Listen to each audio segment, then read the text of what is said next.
যুক্তরাষ্ট্রের একজন জ্যেষ্ঠ প্রশাসনিক কর্মকর্তা সিএনএনকে জানিয়েছে, ইরানে হামলার জবাবে দেশটিতে সীমিত আকারে হামলা চালাতে পারে ইসরায়েল।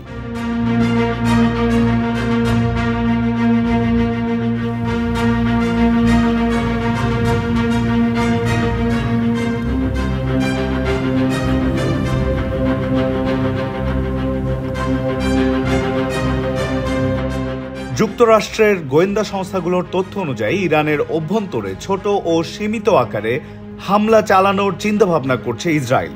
দেশটি মনে করছে, ইরানের হামলার পরিপ্রেক্ষিতে তাদের এক ধরনের সামরিক শক্তি প্রয়োগ করেই জবাব দেওয়া দরকার।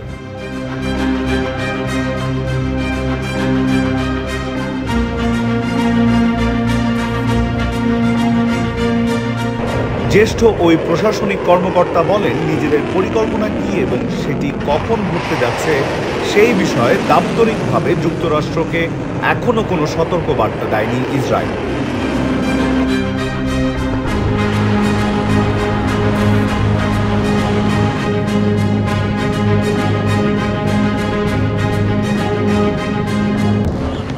এপ্রিল সিরিয়ার রাজধানী দামেস্কের ইরানি কনসুলেটে হামলা চালায় ইসরায়েল। এতে সেখানে থাকা ইরানের কয়েকজন শীর্ষ সেনা কর্মকর্তা নিহত হন। ওই হামলার জবাবে গত শনিবার রাতে ইসরায়েলকে লক্ষ্য করে ৩ শতাধিক ড্রোন ও ক্ষেপণাস্ত্র নিক্ষেপ করে ইরানের রেভলিউশনারি গার্ড কোর। ইসরায়েলের দাবি, এসব ক্ষেপণাস্ত্র ও ড্রোনের অধিকাংশই রুখে দেওয়া হয়েছে।